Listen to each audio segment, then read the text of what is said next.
सितंबर 2015 से यहाँ एक सुखद संयोग बना और एक यात्रा शुरू हुई। आज 1 दिसंबर 19 और 55 शिविर, परिचय शिविर 55 या 57 परिचय शिविर और अध्ययन शिविर मिला के यहाँ संपन्न हुए। और इसमें धन्यवाद जाता है दिल्ली सरकार को, मनीष भाई को, संजीव भाई को और संजीव भाई जोड़ी को, संजीव चोपड़ा जी, संजीव त्यागी जी, अरविंद भाई, अजय भाई और बहुत सारे मित्र जो हमेशा साथ में रहे और इस यात्रा को यहाँ तक लेके आए। इस यात्रा की शुरुआत के क्रम में देखें तो लगभग 93 से परिचय शिविरों का दौर शुरू होता है और ये भी एक सुखद संयोग है कि रण सिंह भाई भी हमारे बीच में मौजूद हैं। और रण सिंह भाई पहले व्यक्ति जिन्होंने इस बात को समझने के लिए अपना पूरा जीवन अर्पित किया। बिजनौर पहला संस्थान जहाँ आदरणीय बाबा जी का, आदरणीय नागराज जी का काफ़ी समय लगता रहा और प्रारंभिक स्तर के शिक्षा के प्रयोग और शिक्षा के बहुत सारी वस्तुएं बिजनौर में विकसित हुई। 2093 से लगभग 2006-07 तक शिविरों का दौर सत्या जी के माध्यम से शुरू हो गए और साधन भाई, गणेश भाई, राम सिंह भाई सबके माध्यम से आगे बढ़ा और लगभग 2007 से एक नया दौर शुरू हुआ जिसमें कि अध्ययन की गहराइयों पर चर्चा शुरू हुई। इसमें श्रीराम भाई और राकेश गुप्ता जी, हमारे मित्र प्रवीण सिंह और कुछ और मित्र साथ में रहे, बाकी और मित्र साथ में रहे। आज एक सुखद संयोग है कि अनुभव दर्शन और अध्ययन प्रक्रिया ये दोनों को साथ में इस सत्र में कवर करेंगे श्रीराम भाई। और विशेष रूप से मैंने रण सिंह भाई को भी रिक्वेस्ट किया था, मैं भी रहूँगा, ऐसा मैंने पहले से प्लान किया था। आदरणीय बाबा जी के साथ रह के जो भी अध्ययन क्रम, साक्षात्कार बोध अनुभव को लेके जो भी एक सूक्ष्म सूचनाएं उपलब्ध हुई वो विधिवत हमको इस सत्र में उपलब्ध होंगी और आवश्यकता अनुसार चर्चा भी होती रहेगी। और हमने ये भी कोशिश की इसके रिकॉर्डिंग करने और यूट्यूब में डालने ताकि बाकी सभी मित्रों के लिए भी उपलब्ध हो जाए। तो इन्हीं सुखद संभावना के साथ श्रीराम भाई को स्वागत करते हैं, श्रीराम भाई को आमंत्रित करते हैं इस सत्र के संचालन।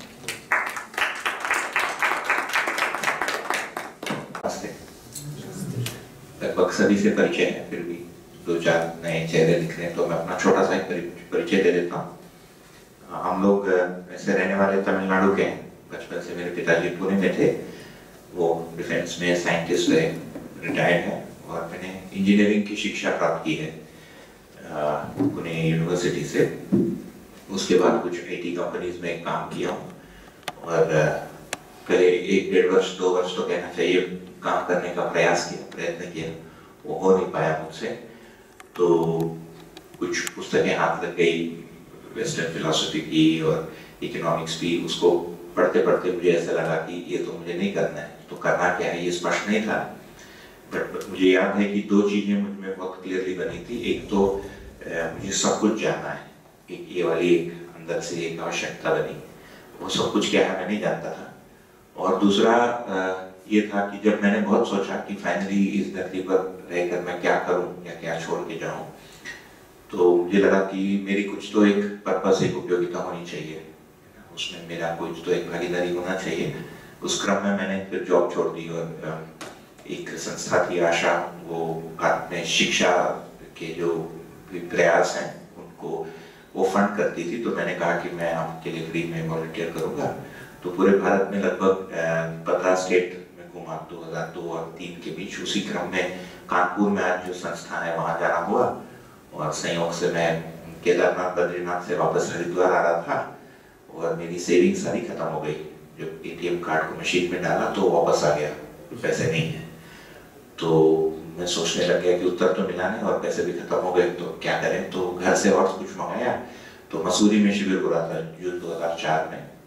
मुझे लगा NGO जाने से रहने की जगह और खाना तो मिल ही जाता है और पहाड़ वैसे भी पसंद है, तो मैं चले गया।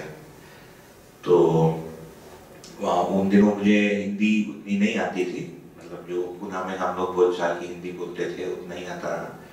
तो उस शिविर में संयोग से एक हॉल में सोम भाई का शिविर चलता था और एक इस तरफ हॉल में बागड़िया जी का इंग्लिश में चलता था।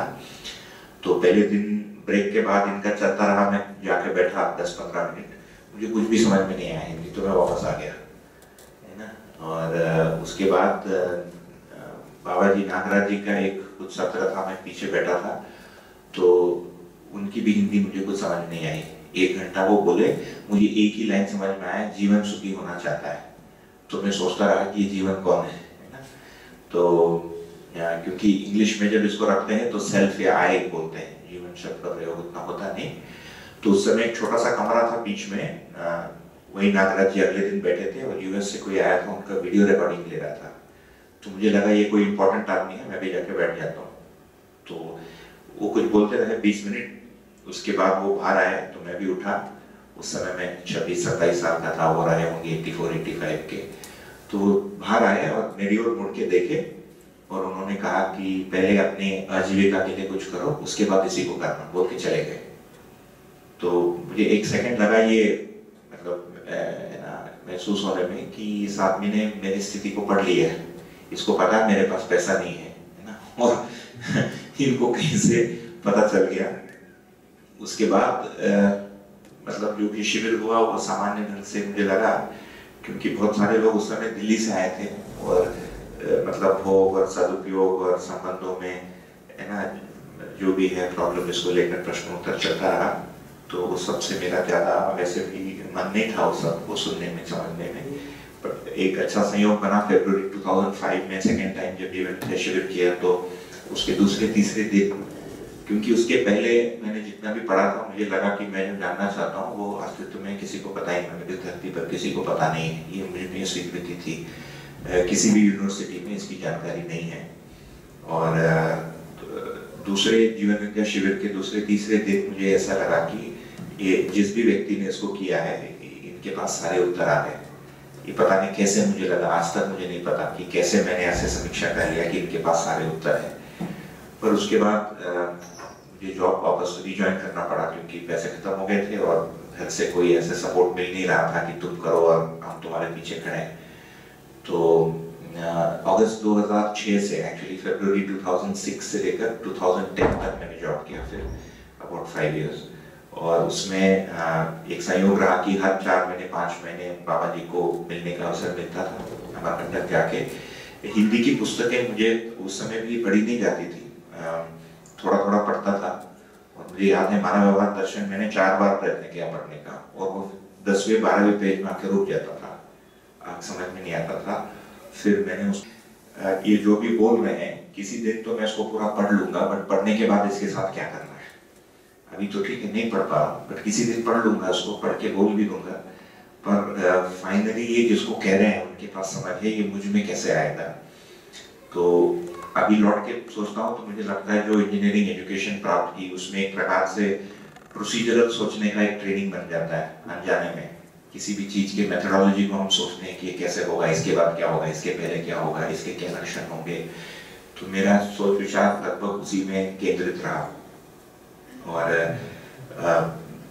2010 में हमने पूरी तरीके से जॉब छोड़ दिया। तब तक हमारी विवाह भी हो गई थी, हम लोग विद्या संस्थान छुट्टी में रहे 1 वर्ष का अध्ययन में। और उस समय लगा कि इसको यदि पढ़ाना है तो इसकी कोई मेथड तो होगी, है ना, समझने की। और बाबा जी ने लिखा भी है दर्शन में, ऐसा नहीं कि नया विधि से कुछ ढूंढना था, पर बहुत सारी चीजें स्पष्ट नहीं होती थी, तो धीरे धीरे उसको इकट्ठा करने का एक क्रम शुरू हुआ। और वो अल्टीमेटली पूरा हुआ, वो जो पूरा क्रम है अक्टूबर 2013 में जाके पूरा हुआ, ठीक बिजनौर सम्मेलन के समय। इसीलिए मैं नहीं आया था उसमें, क्योंकि यही सब बातें चलती रही। तो इसको मुझे अपने लिए भी, और मुझे लगा कि इसको यदि शिक्षा में ले जाना है तो इसकी मेथोडोलॉजी तो लगेगी। किसी भी वस्तु को आप जब पढ़ाने जाते हैं, चाहे साइंस हो, फिजिक्स हो या कोई दर्शन शास्त्र हो, और भारतीय दर्शन परंपराओं को भी देखेंगे तो प्रत्येक के अध्ययन की विधि है, उसकी एक साधना की विधि है। तो ये क्वेश्चन आता था कि मध्य दर्शन की साधना की विधि क्या है। तो ये बाबा जी से पूछने के क्रम में उन्होंने जो भी उत्तर दिए, और मुझे लगता है पहले क्रम में वो हमको स्पष्ट भी नहीं हुआ, और कई बार हम पूछते समय अपने ही फ्रेम में अटक जाते हैं, तो बार बार क्वेश्चन उसी से आता है और उनका उत्तर जो है हमारे फ्रेम में, हमारे बक्से में बैठता नहीं, तो उसको धीरे धीरे सेट किया। और ये एक प्रकार से एक सामान्य परिचय है जो लगभग 18 से 20 घंटे लगते हैं, है ना। और इसमें आप लोगों से जैसे यदि बातचीत होगी और वार्तालाप होगी तो मुझे लगता है डिस्कशन और रिच भी होगा। तो ये लगभग 20 घंटे में ये पूरी बात हो पाती है, जिसको मैं इसको 4-5 बार मैंने करके देखा है पिछले कुछ वर्षों में, और करने से मुझे भी लाभ हुआ है। और शुरुआती क्रम में इसको जैसे मैंने सजाया था और बाद में नागा जी से जाके उसको वेरीफाई करने के क्रम में कई बार उसकी करेक्शंस अपने आप हुए कि ये जो एक्टिविटी है वो इसमें नहीं होता है और इसमें होता है। इस प्रकार से आगे पीछे होते होते वो एक जगह जाके स्थिर हो गया। तो इसका सपोर्ट अभी लिटरेचर में भी मिलता है हमको, वाङ्मय में। और मुझे लगता है कि जब हम इस रास्ते में चलते हैं तो हम स्वयं को भी इन स्थितियों से गुजरते हुए पाते हैं। तो दोनों विधि से एक प्रकार से वैलिडेशन मिलता है, लॉजिकली भी ठीक लगता है, लिटरेचर का भी सपोर्ट है, और तीसरा हमारा जो अनुभव है अध्ययन करते समय उसमें भी ये काम करता है। यहाँ जो लोग बैठे हैं इनमें से कितने लोगों ने अध्ययन शिविर किया है, या अध्ययन शिविर पूरे किए हुए लोग कितने लोग हैं? जैसे सारे बुक्स पढ़े हुए आपने पूरा कर लिया? पढ़े हुए तो हाँ, आपने सारे बुक्स पढ़ लिए, ठीक है। और कितने लोगों ने अध्ययन शिविर बिल्कुल नहीं किया, एक भी पुस्तक नहीं पढ़ा है? कोई नहीं, ऐसा कोई नहीं है, सबने कुछ ना कोई सत्र किया ही है, ठीक है, ठीक है। तो ठीक है, तो हम लोग शुरू करते हैं। तो ये हम बोर्ड का भी उपयोग करेंगे ही। इस बार छोटी में इसको 4 दिन में रखना था और समय कम पड़ रहा था, तो फिर लास्ट 2 दिन मैंने इसको PDF बना के प्रोजेक्ट कर दिया। तो मुझे लगा यहाँ भी वैसे ही करते हैं, तो उसमें कुछ खोड़ा खाड़ी था, उसी को बैठ के सवेरे मैंने करेक्शन पेन से ठीक किया और अभी उसको PDF में कन्वर्ट किया है। अभी अध्ययन प्रक्रिया शुरू कर, अध्ययन प्रक्रिया। तो 4 दिन में हम ये है कि जिसको पुस्तक पढ़ने से लेकर, पठन से लेकर बोध तक की पूरी जो प्रक्रिया है इस पर हम बात करेंगे। और आखिरी 4 दिन अनुभव दर्शन में जो अनुभव के बारे में लिखा है उसको हम रखेंगे। इस बार अछोटी में जब सेशन किया पहली बार इन दोनों को इस क्रम में किया और मुझे लगा वो काफी ठीक से बैठता है। तो फिर अनुभव दर्शन में जो चीजें लिखी गई है अनुभव के बारे में, वो ठीक से प्लेस भी हो पाता है हमारे में। एक उसका एक व्यू या चित्र बनता है, जो एक तार्किक जो एक कनेक्शन बनता है वो बनता है। ठीक है, तो इसको हम शुरू करते हैं। 1 मिनट तक जी। अभी आपने परिचय जब दे रहे थे, हाँ, तो उसमें एक बात कही थी कि आपने मानव व्यवहार दर्शन कई बार पहले हाँ, और फिर पीछे से पढ़ा। जी। तो इसका क्या लॉजिक था जब पीछे से पढ़ने से समझना पड़ा? कोई लॉजिक नहीं हुई।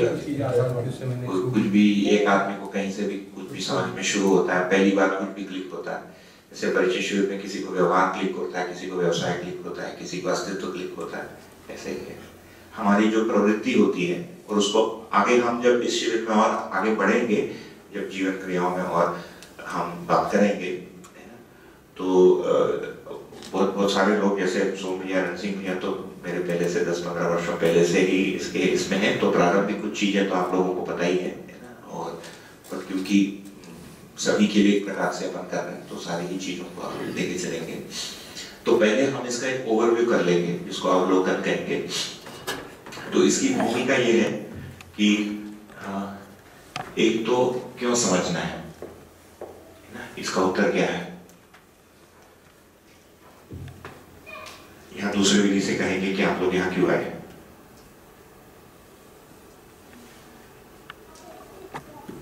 हमें बताना? जी, आपको बताना है। मैं तो हापुड़ संस्थान कभी आया नहीं, इसलिए आया। मेरा आने का और कोई भी कारण नहीं। और सोम भाई और लोगों का 5-6-7 वर्षों का प्रयास रहा है, तो मुझे लगा एक बार जाके देखना चाहिए, इसीलिए मैं आया। जीवन जो है वो सुख चाहता, सुखी होना चाहता, निरंतर सुखी रहना चाहता, लेकिन बिना समझ के सुखी कैसे हो ये जीवन को पता भी नहीं है। तो जीवन सुखी कैसे रहे उसके लिए प्रयास तो उसके जारी हैं, लेकिन पता नहीं है कि सुख का क्या है। तो इसलिए इसे समझना जरूरी है। ठीक है, ये तो सामान्य जानकारी भी है। कुल मिलाकर ये वाला जो भाग यहाँ पर जो लिखा है उसको यदि हम यहाँ पर रखें तो प्रत्येक मनुष्य के जीने के ये 4 आयाम हैं। इसको हम में से कई लोग पढ़े भी हैं। विचार, व्यवहार,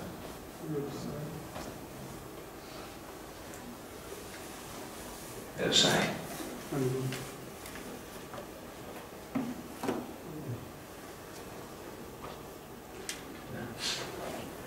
अनुभव का जो आयाम है उसको हम और आगे जाके बात करेंगे कि अनुभव आयाम को क्या कहा है दर्शन में। सामान्य रूप से हम अनुभव क्रिया से अनुभव को जोड़ते हैं, जबकि मूल्यों की अनुभव की भी बात की है जो मन से लेकर आत्मा तक होता है फाइनली। और ये जो आयाम है ये मानव के आयाम है, ठीक है ना। ये जीवन के आयाम के बारे में बात नहीं है, मानव के बारे में बातचीत है।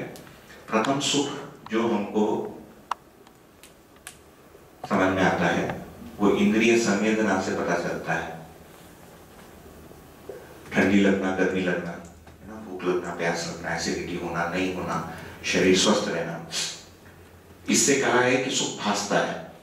ठीक, तो ये प्रथम जगह है जहां पर मैं सुखी दुखी होता हूं। और आज भी अध्ययन करते समय भी और आखिरी में भी सुख दुख का वो एक जगह बना ही रहता है। बट फाइनली जिसको हम जागृति कहेंगे, जागृति की स्थिति में यह है कि शरीर जो हो रहा है उससे हमारी अंदर की स्थिति में कोई परिवर्तन नहीं है।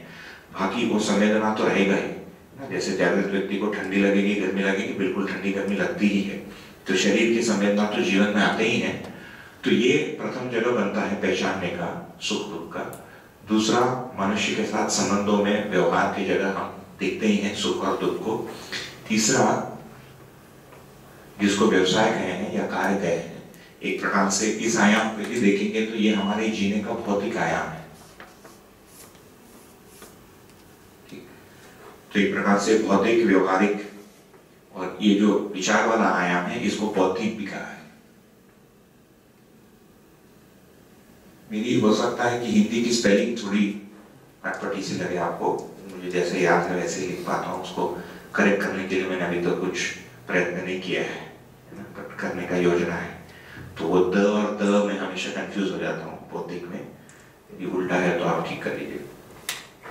तो ये हमको दिखता है कि एक तो सुखी होने का जगह संवेदना है, दूसरा मनुष्य के साथ संबंध, तीसरा जो भौतिक जो वस्तुएं हैं उसकी प्राप्ति अप्राप्ति तथा उसका शरीर के साथ जो भी संपर्क है उससे सुखी दुखी होना, तीसरा है बौद्धिक आयाम। तो बौद्धिक आयाम में जो विचार की जगह हमारे में चलता है, तो मेरे अंदर ही अंदर जो भी समस्या है या जिस चीज के बारे में विचार कर रहा हूं उसके नियमों का जानकारी मुझ में नहीं होना, ये क्यों हो रहा है और कैसे हो रहा है, इसका उत्तर प्राप्त नहीं होना, इसी का नाम है समाधान। फिर है ना, विचार में समाधान की जो बात है इसका मतलब यही है। और एक है अनुभव के रूप में जो मूल्यों का होता है, जो हमारे में अनुभव होता है। जैसे हम स्नेह का अनुभव करते हैं, ठीक वैसे ही द्वेष का भी अनुभव होता है। आज के दिन यदि हम देखेंगे, मतलब मैं उस भाव को या भाव के न होने को, अभाव को मैं एक्सपीरियंस कर रहा हूँ, है ना। कोई प्रकार से द्वेष ही, है ना, एक एग्जाम्पल लिया हमने स्नेह के, वो उल्टा उसके विपरीत यदि देखें। और एक दिखता है कि ये व्यवहार और व्यवसाय के एक्सटेंशन के रूप में समाज या मानव की जो व्यवस्था है इसको लेकर भी हम सोच विचार करते हैं। तो ये एक प्रकार से इसके बारे में मैं जब विचार करता हूं तो ये भी मेरे सुख दुख का कारण बनता है।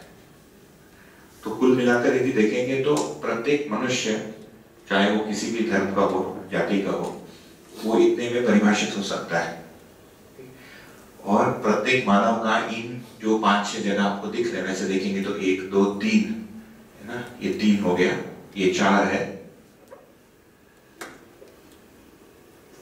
ये 5 है, और इसी का रिफ्लेक्शन 4 में आता है, तो इसको 6 भी लिख सकते हैं आप। तो कुल मिलाकर मुझ में यदि निर्मित होता है इनमें से 1 या 2 या 3 या अनेक या सभीयों की आपूर्ति मुझ में है ना, और ये मुझ में तय होता है स्वनिरीक्षण विधि से। उससे उसको मैं ठीक कैसे करूं, है ना, इसको सही में या सुख में या समाधान में मैं परिवर्तित कैसे करूं, तो मुझ में एक आवश्यकता पैदा होती है सुख की। इस सारे को मिला के कहा है सुख ना। ये सुख मिलने की का जो तरीका है कि कौन सी स्थिति में आने से मुझे ये सुख का अनुभव होगा, उसका नाम है समाधान। ठीक है, ये इन सारे जो मेरे 5 या 6 जितने भी आयाम हैं, इन सब में मुझे जो भी व्यवस्था है, जो भी नियम है, इसकी जानकारी या समझ हो जाए, उसका नाम है समाधान। उस समाधान के लिए मुझे जो आवश्यकता है वो समझ है ना। तो समझ से समाधान बनता है, और समझ का जो फाइनल स्वरूप है उसका नाम है ज्ञान। तो हमारी जो आवश्यकता है सुख की, वो साक्षी है। जैसे व्यवहार में कुछ तकलीफ हो रहा है, मैं उससे मुक्ति पाना चाहता हूँ, या विचार में अंदर ही अंदर कोलाहल मच रहा है, उससे भी मैं मुक्ति पाना चाहता हूँ। एक स्तर ये हो सकता है जिज्ञासा का या आवश्यकता का। दूसरा है कि ये सब तो ठीक है, फिर भी मेरे मन में कुछ प्रश्न है जिसके उत्तर मुझे मिल नहीं रहे, है ना। व्यवहार में कोई खास तकलीफ नहीं, व्यवसाय में कोई खास तकलीफ नहीं, शरीर के साथ कोई खास तकलीफ नहीं, ठीक, पर मेरे मन में जो प्रश्न है, जो जिज्ञासा है, वो शांत नहीं हो रहे हैं, उसको मुझे पूरा करना है। ये हो गया समाधान। तीसरा एक जिज्ञासा का स्तर होता है कि मुझे समझना है ना। और चौथा है कि मैं स्वयं ज्ञान संपन्न होना चाहता हूँ। कुल मिलाकर जब अध्ययन की विधि के बारे में बात करेंगे, ये क्यों समझना, ये जो जिज्ञासा की जो स्तर है, ये प्रारंभिक रूप से लेकर अनुभव तक जाता है। यही जिज्ञासा शुरुआत में प्रथम परिचय शिविर से लेकर जितने भी वर्ष हम साधना या अध्ययन में लगे, फाइनली अनुभव के एक बिंदु के पहले तक, है ना, 2 घंटे पहले तक ये जिज्ञासा बना ही रहता है, केवल इसका स्वरूप बदल रहा है। तो ये हमारे लिए एक जांचने परीक्षण करने के लिए एक मुद्दा ये वाला बनता है। दूसरा बिंदु है कि क्या समझना है ना। ये तो हो गया क्यों समझने की आवश्यकता। समझने की वस्तु तो अस्तित्व दर्शन, जीवन ज्ञान, मान्यतापूर्ण आचरण ज्ञान के रूप में आप सुने ही है ना। इनका तात्पर्य क्या है, इस पर भी हम थोड़ी सी बात करेंगे जब हम आगे बढ़ेंगे। तीसरा, कैसे समझना है इस वस्तु को, मुझे समझना है, इसकी आवश्यकता तय होगी, क्या वस्तु तय हो गया, अभी मैं इसको कैसे करूं। तो इस शिविर का जो उद्देश्य सी पर बात करना है, हम ए और बी पर बात नहीं करेंगे। जो जीवन विद्या परिचय शिविर है वो इसको एक प्रकार से लॉन्च करता है, प्रस्तुतित करता है व्यक्ति में कि समझने की आवश्यकता है, समाधान की आवश्यकता है। जो अध्ययन शिविर है वो क्या समझना है इसके बारे में सामान्य जानकारी हमको दे देता है ना, जिसको हमको हम करते हैं, सोचते हैं, समझते हैं।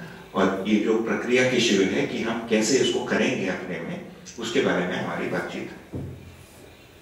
यहाँ तक ठीक है? कुछ बीच में कुछ क्वेश्चन हो तो आप लोग इंटरप्ट कर, मैं बार बार नहीं पूछूंगा कि आपको अध्ययन के उद्देश्य को यदि देखेंगे, है ना, तो ये इन 3 जगहों पर समझ में आता है। ये पढ़ने में आ रहा है? ये कुछ नोट्स इधर है, मैं टाइप करना शुरू किया, फिर आलस लगा, फिर छोड़ दिया, ट्रेन में फिर समय भी नहीं मिला। मुख्य रूप से अध्ययन के उद्देश्य को यदि देखेंगे, इसका जो प्रथम उद्देश्य है, फीडबैक आ रहा है माइक का, वो स्पीकर में, ठीक। जो प्रथम उद्देश्य है उसको लिखा है ज्ञान अवस्था की इकाई के रूप में जागृति क्रम में स्वयं को पहचानना, है ना। इसका क्या मतलब हुआ, जैसे मैं अध्ययन क्यों कर रहा हूं, इसको यदि मैं इस क्वेश्चन को पूछूं तो इसका उत्तर क्या आता है।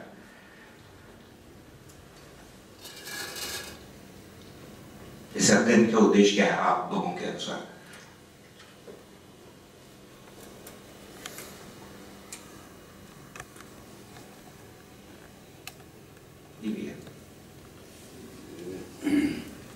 ज्ञान अवस्था इकाई मतलब मानव से है। हाँ, नहीं वो तो वहां लिखा है, उसको छोड़ देते हैं। आप अध्ययन क्यों कर रहे हैं या क्यों करना चाहते हैं? क्यों कर रहे हैं? आप अध्ययन क्यों कर रहे हैं?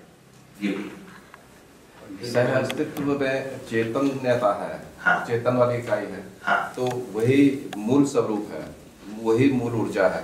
तो उस अनुभव दशा के अंदर में पहुंचने के लिए सह अस्तित्व के अंदर में रहते हुए उस चैतन्य इकाई के अंदर में मैं रह पाऊँ, और वो उसके लिए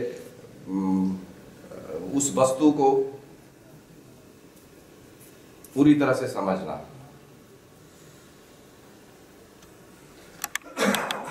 जी भैया। सर अध्ययन इसलिए करना चाह रहे हैं कि हम अब की स्थिति से संतुष्ट नहीं है, आसपास होने वाली समस्याएं हर चीज ये संतुष्ट नहीं करती, समस्या पैदा करती है, तो उसी की तलाश में पता चला कि इस विचार से कुछ हो सकता है। हम लोग जब पहले सोचते थे, मुझे भी ऐसा लगता था, अनुभव एक शब्द सुनने में आता था, और अभी अशोकी में भी जो शिविर हुआ उसमें भी बात हुई कि अनुभव के लिए हम अध्ययन करते हैं। यदि मैं उसको बहुत गौर से देखूं तो ये तो एक जानकारी है कि अनुभव के लिए मुझे अध्ययन करना है। अनुभव उस स्थिति का नाम है जिस स्थिति में ये समस्या मुक्ति सुख समाधान सब हो जाएगा। तो एक प्रकार से उस स्थिति का नामकरण है अनुभव।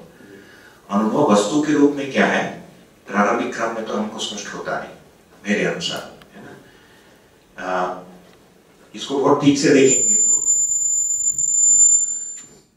वो जो स्पीकर इस तरफ है ना, फीडबैक आ रहा है, इसको पीछे पलट दो ना। हाँ, पलटने से वो हो जाता है ये। अच्छा नहीं आएगा, इस माइक की साउंड उसमें जाके उसकी साउंड वापस माइक में जब आती है तब वो नहीं करता है,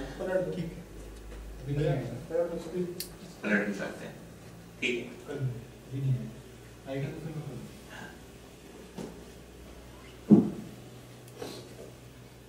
जैसे यदि हम सभी मानो, जैसे हापुड़ में जितने लोग हैं सबके लिए भी सोचेंगे कि ये लोग अध्ययन क्यों करना चाहेंगे, या दिल्ली में जो हर मानव लोग अध्ययन क्यों करना चाहेगा। हर एक में, जैसे इन्होंने कहा कि हम इस सत्ता में हम अपने आप को देखना चाहते हैं, क्या ये बनेगा वाक्य कि उसके कारण दूसरे हैं। उसको यदि ठीक से देखेंगे जो फर्स्ट लाइन में लिखा है, एक तो दर्शन में जो परिभाषित है कि मानव जो है ज्ञानावस्था की इकाई, तो ज्ञान या समझना मेरी बेसिक आवश्यकता है, और उस समझने की स्थिति में मैं जागृति क्रम में कहीं पर हूँ। अध्ययन का प्रथम उद्देश्य तो यह है कि जागृति के क्रम में मैं कहाँ हूँ, पहले इसको मैं पहचान पाऊँ। उसके लिए जागृति क्रम का अध्ययन करना पड़ेगा। तो जागृति क्रम यदि देखेंगे ये शरीर में नहीं होता है, जीवन में होता है, इसीलिए जीवन का अध्ययन आवश्यक बन जाता है।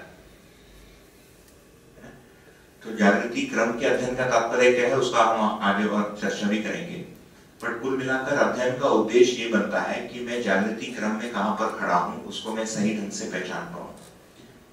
तो मुझ में जो चेतना का विकास है, अभी की स्थिति मेरी क्या है, इसको मैं ठीक से पहचान पाऊँ। उसके और डिटेल्स हम जब आगे बढ़ेंगे उसमें देखेंगे।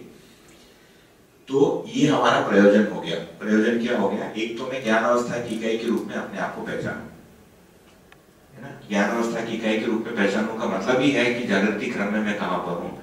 इसका मतलब मेरे जीने की जो एक इंटीग्रल भाग है वो अध्ययन या गुणात्मक परिवर्तन है, मानसिकता के रूप में भी और समझ के रूप में भी। इसको यदि मैं पहचानता हूँ तो मुझे लगता है कि बिना आवेश के, बिना हम मतलब संतुलित स्थिति में रहते हुए हम चीजों को सोच के आगे बढ़ पाते हैं। ठीक है। यदि मैं उसको, क्योंकि अधिकांश जो एक चीज देखने में आती है, जैसे मैं भी 10-12 वर्ष हमारे पूरे कार्यक्रम को भी यदि देखूंगा तो कई बार ये हो जाता है कि हमको किसी चीज को पूरा करना है, ये कल्पना में आता है, जैसे अनुभव कर लेना है। ठीक, इसको बहुत गौर से इसके कारण को यदि सोचता हूँ तो ऐसा लगता है कि क्योंकि हम लोग एक सिस्टमेटिक एजुकेशन वाली प्रक्रिया से इसमें आए हैं, उसमें एक सेट समय होता है, 10 साल में इतना हो जाता है, 12 साल में इतना हो जाता है, और 10th स्टैंडर्ड पास करने के बाद सारी चीजें ठीक हो जाएगी, ये कल्पना में रहता है, ये एक अपेक्षा बन जाता है, सोचने का तरीका हो जाता है। तो फिर अनुभव वो बिंदु है जिसके बाद सारी चीजें ठीक हो जाएगी, इसके रूप में मैं उसको स्वीकार लेता हूँ। बट अनुभव वस्तु के रूप में क्या है, वो मेरी आवश्यकता भी है कि नहीं, और यदि आवश्यकता नहीं है तो क्यों नहीं है, ये सारा पहचाने बिना वहां तक पहुंचना संभव भी नहीं। तो ये अभी मेरा मतलब आकलन है कि ये एग्जाम ओरिएंटेड थिंकिंग की वजह से, है ना, हम इसको एक प्रोजेक्ट के रूप में ले रहे हैं कि इसको जल्दी पूरा करना है। ये जो जल्दी पूरा करने वाली जो बातें थोड़े समय के लिए रहती है, बट इसको लंबा जो है बिना जिज्ञासा का कंटिन्यू करना पॉसिबल नहीं है। उस जल्दी करने वाले इसमें फिर बहुत सारा हमारा जो सोच विचार है या प्रयास है, वो हमारे में जो परिवर्तन होना है वो होने की जगह फिर हम उसको बाकी जगह देखना चाहते हैं। मतलब जागृति का जो परिणाम संसार में दिखना है वो मेरी प्राथमिकता बन जाती है, न कि जागृति मेरी कैसे हो, है ना। क्योंकि अध्ययन तो मुझे करना है, ये जो तीसरा वाला है कि अध्ययन की जो विधि है ये तो मुझे मेरे अंदर होनी है, शिक्षा के माध्यम से ही अन्य लोगों में होना है। उसका एकमात्र विधि है कि शिक्षा के माध्यम से, फिर उसमें लोक शिक्षा आ जाता है ना, स्कूली शिक्षा आ जाता है और इस प्रकार की चीजें आ जाती है। तो ये प्रथम बिंदु काफी मुझे महत्वपूर्ण लगता है जो हम इस पर सोच सकते हैं।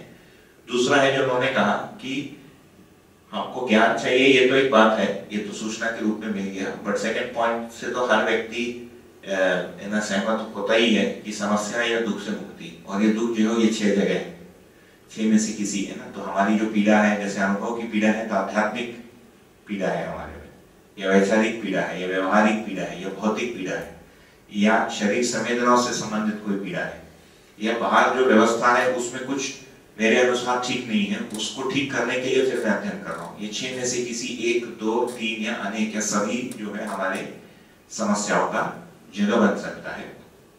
तीसरे में जो लिखा है जिज्ञासा की शांति। तो फाइनली जो पहला वाला मुद्दा है कि यदि मैं अपने आप को ज्ञानावस्था की इकाई के रूप में पहचानता हूँ, जागृति क्रम में किसी जगह मैं अपने आप को देख पाता हूँ, तो मैं कौन से वस्तुओं से वंचित हूँ, कौन से समझ से वंचित हूँ, ये मुझ में निर्मित हो सकता है या होता है।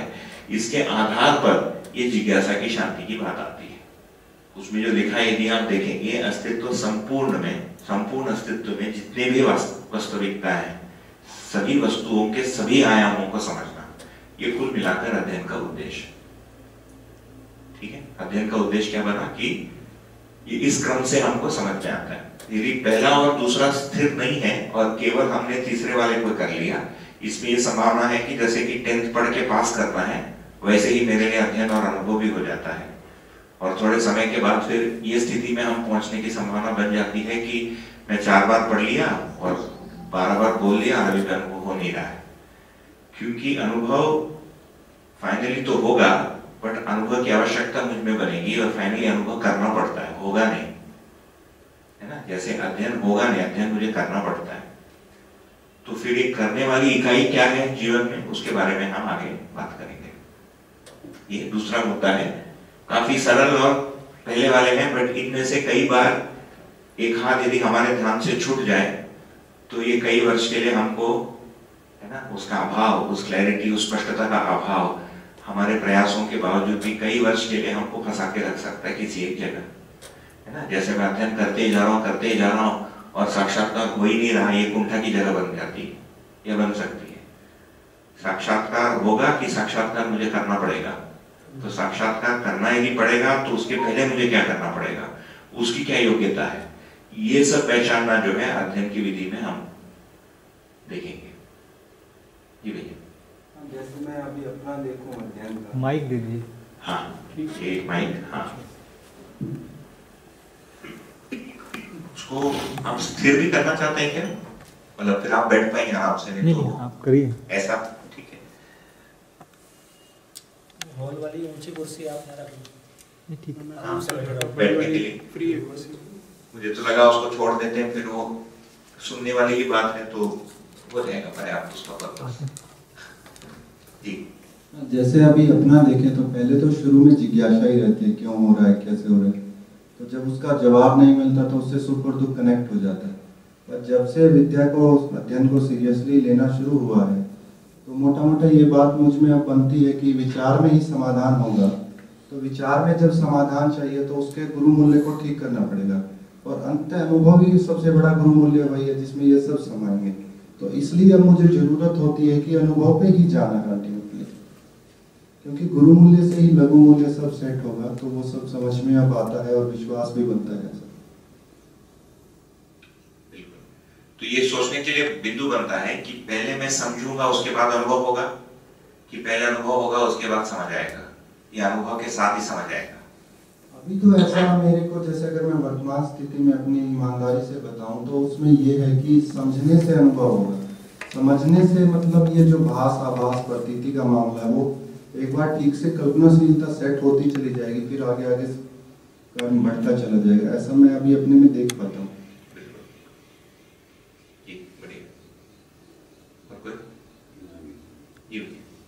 मैं उनका बताता हूँ, फिर मैं करना चाहता हूँ। मैंने अब तक शरीर के बारे में भी सुना, आत्मा के बारे में भी सुना, पढ़ा जी। लेकिन शरीर के बारे में तो पूरा पता लगता रहा, आत्मा के बारे में सुनते रहे, आभास नहीं हुआ कुछ भी।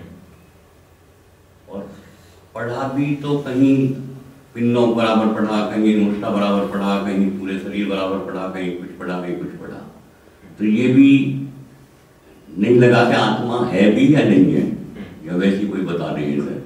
अगर सही होती तो मतलब कोई एक चीज बताते, पिनकनों के बराबर बताते या मुष्टा के बराबर बताते।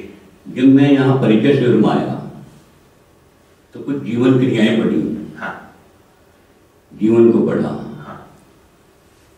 तो जीवन को पढ़ने पे ऐसा लगा कि कुछ जीवन के बारे में थोड़ा अलग से बताया, लेकिन क्या इसमें भी सुन तो लिया, क्रियाएं सुन ली, जीवन सुन लिया, पर क्या हम इसे पहचान सकते हैं, जीवन को कुछ इसका आभास होगा हमें? तो उसके बाद सोम भैया जी के एक शिविर में क्रियाएं जब पढ़ा रहे थे तो शायद मैंने ही प्रश्न किया था कि जैसे तुलन है, विश्लेषण है, ये पता लगता है कि हमें तो लगता नहीं कब तुलन होगा, कब विश्लेषण होगा, कब आस्वादन होगा, कब चयन होगा। हमें तो एक सा ही लगता सारा, कभी मक्का की रोटी खानी है खानी। तो इन्होंने थोड़ा सा बहुत बताया कि आप थोड़ा सोचिए इस पर, और मैं 5-10 मिनट का समय दे रहा हूँ, आँख बंद करके देखिए और एक एक चीज को देखिए कि तुलन कब हो रहा है, क्या हो रहा है। तो उस समय देखा, उस समय तो ज़्यादा नहीं लगा, लेकिन जब इसका अभ्यास घर पर किया तो वो पकड़ में आया कि भाई हाँ तुलन भी हो रहा है, विचार में विश्लेषण भी हो रहा है, और थोड़ा सा अलग अलग दिखाई दिया। तो मेरी फिर ये बनी कि अध्ययन तो करना ही है, यहाँ से कुछ पकड़ में आ सकता है कि जीवन है या नहीं है।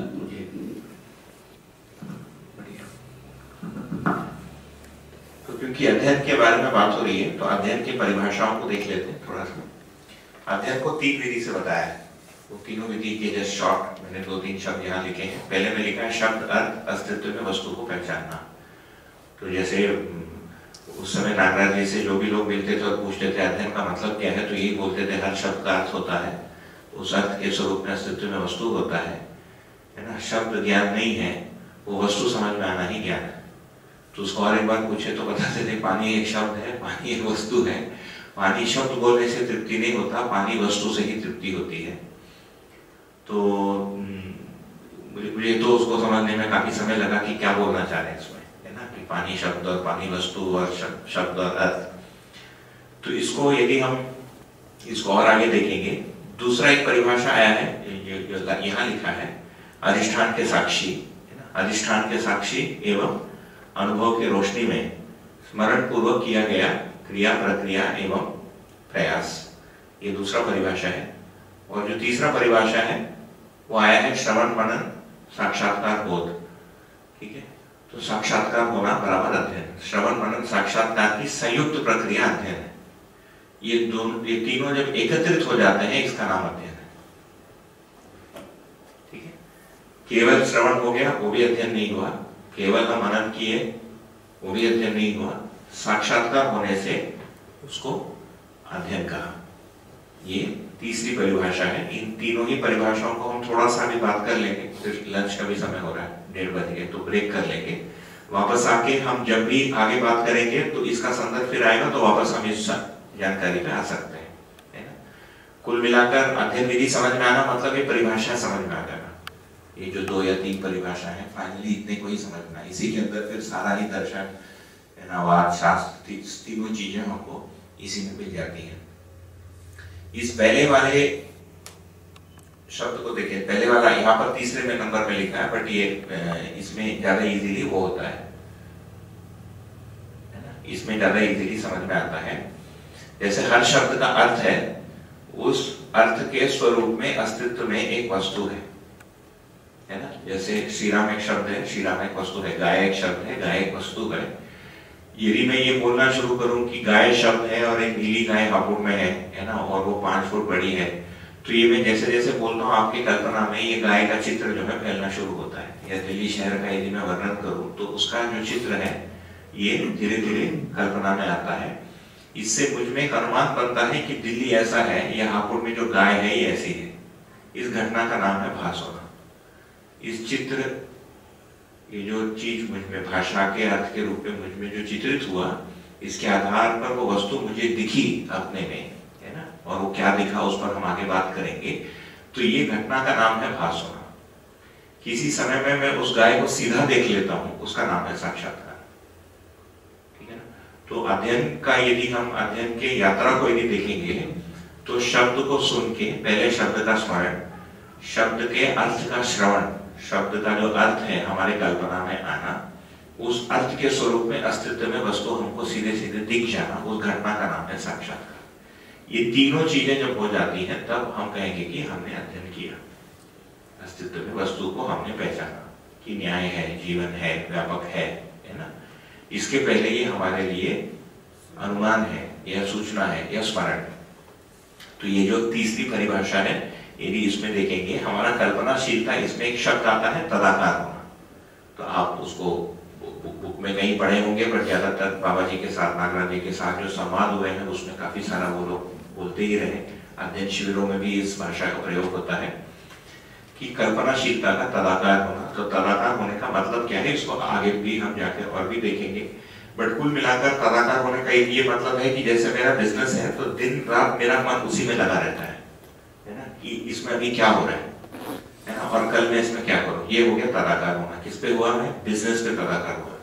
यदि मैं आर्किटेक्ट हूं और मुझे घर का डिजाइन करना है तो पूरे समय में उस घर के डिजाइन और उसकी आकृति और कहाँ से लाइट आएगी, आदमी कहाँ जाएगा, कहाँ से फंक्शनैलिटी उसकी बढ़ेगी, इसी पर मेरा मन केंद्रित रहता है ना। मेरी जो कल्पना है ये केंद्रित रहता है, इसका नाम है तदाकार होना। ठीक उसी विधि से जिन वास्तविकताओं को हमको समझना है उस पर यदि हम तदाकार होते हैं तो उसका नाम है अध्ययन। ठीक है, तो इसको भी हम और आगे जाके देखेंगे कि ये जो वास्तविकता है फिर ये वस्तु के रूप में क्या है, फिर गाय में और इस वास्तविकता में अंतर क्या हुआ, है ना, समझने के आयाम के अनुसार। ये तो पहली वाली परिभाषा होगी जो नंबर 3 में लिखा है। इस पर कुछ बातचीत करनी है। मतलब उस वस्तु में समझने के लिए खो जाना तदाकार है। हाँ, तद्रूप शब्द आता है, क्या तद्रूप तदाकार का मतलब है जो मन से लेकर चित्त तक बुद्धि के अनुसार हो जाना बराबर तदाकार होना। तदाकार शब्द कहां तक के लिए? चित्त के लिए, उस चित्त तक है। मन, वृत्ति, चित्त तीनों ही बुद्धि के अनुसार हो जाना इक्वल टू तदाकार। मन, वृत्ति, चित्त और बुद्धि चारों मिलके आत्मा के अनुरूप हो जाना बराबर तद्रूप। तद का मतलब सत्य, सच्चाई। सच्चाई के अनुसार कल्पनाशीलता हो जाना बराबर तदाकार। सच्चाई के अनुसार पूरा जीवन हो जाना, अनुभव की रोशनी में हो जाना बराबर तद्रूप। उसके स्वरूप में हम हो गए, है ना। ठीक है, ये तदाकार और तद्रूप दो टर्म है जिसको हमको अच्छे से मतलब सोचने की जरूरत है। फिर दूसरे परिभाषा में आते हैं अधिष्ठान के साक्षी। अधिष्ठान का मतलब क्या है? समझने वाले का जो मध्यस्थ क्रिया है इसका नाम है अधिष्ठान।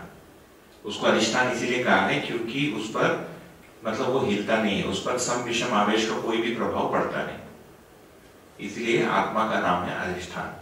अधिष्ठान के साक्षी में, अधिष्ठान किसका साक्षी होता है? बुद्धि का साक्षी होता है ना, क्योंकि आत्मा बुद्धि का दृष्टा। सबको जीवन क्रिया तो याद है ना, वैसे जनरल ऑर्डर सबको पता है ना, वो मैं लिखा नहीं बोर्ड पे, हम आगे जाके लिखेंगे। तो आत्मा जो है बुद्धि का दृष्टा होता है, बुद्धि चित्त का होता है, चित्त वृत्ति का होता है, वृत्ति मन का होता है, मन जो है व्यवहार का दृष्टा होता है। तो बुद्धि में जो स्वीकृति होती है, चित्त में साक्षात्कार होके बुद्धि में जो स्वीकृति होती है, इसका साक्षी आत्मा बना रहता है। आत्मा इसका वैलिडेशन देता है कि ये वस्तु सही है। किसको? बुद्धि को। बुद्धि के द्वारा पूरे जीवन को। उस घटना का नाम है अध्ययन। ठीक है, अध्ययन किसको कह रहे हैं? बुद्धि में स्वीकारने की विधि, ठीक, को अध्ययन कह रहे हैं। अनुभव की रोशनी मतलब समझा हुआ व्यक्ति, है ना, या उसका दर्शन, ये अनुभव की रोशनी होगी। स्मरण जो है ये चित्त या चित्रण में होता है। तो इस पहले परिभाषा का सिंपल जो यदि हम व्याख्या करेंगे, चित्त में जो चित्रण होता है, जो स्मरण के रूप में चित्रण होता है, इस स्मरण के साथ साक्षात्कार होकर बुद्धि में जो स्वीकृति होती है उसका नाम है अध्ययन। ठीक है, ये पहला वाला परिभाषा हो गया। दूसरा और तीसरा वाला परिभाषा है, उसी को लिखा है श्रवण मनन, और लिटरेचर में निधिध्यासन एक शब्द आता है, अभी हम उस पर नहीं जाएंगे, उसको बाद में देख लेंगे। साक्षात्कार की संयुक्त प्रक्रिया, ये लिखा है साक्षात्कार बोध होना ही अध्ययन है ना। साक्षात्कार के साथ बुद्धि में जो स्वीकृति होती है, या तीनों श्रवण मनन साक्षात्कार एकत्रित होने पर अध्ययन हुआ। तो यदि मैंने कहा कि मैंने अध्ययन किया है, इसका मतलब अस्तित्व में वास्तविकताओं को मैंने पहचाना है, मैंने अस्तित्व का अध्ययन किया। उसके पहले क्या है? उसके पहले मैं उस अध्ययन के प्रक्रिया में हूं, उस प्रक्रिया का नाम है मनन। उसके पहले उसके प्रयास में हूं, उसका नाम है श्रवण। तो ये जो पहला वाला परिभाषा है, इसमें दूसरी वाला परिभाषा हमको मिलेगा। देखिए, श्रवण बराबर प्रयास, मनन बराबर प्रक्रिया, और साक्षात्कार बराबर क्रिया। श्रवण मनन साक्षात्कार की संयुक्त प्रक्रिया की अध्ययन है, वही दूसरा परिभाषा कह रहा है। ठीक है, तो ये जो क्रिया हुआ, ये कहाँ हुआ? अध्ययन की क्रिया हुई, साक्षात्कार होके बुद्धि में स्वीकारने की विधि, उसको क्रिया कहा है। इसका साक्षी कौन होता है? हमारा ही अधिष्ठान होता है, हमारा ही आत्मा उसका साक्षी होता है।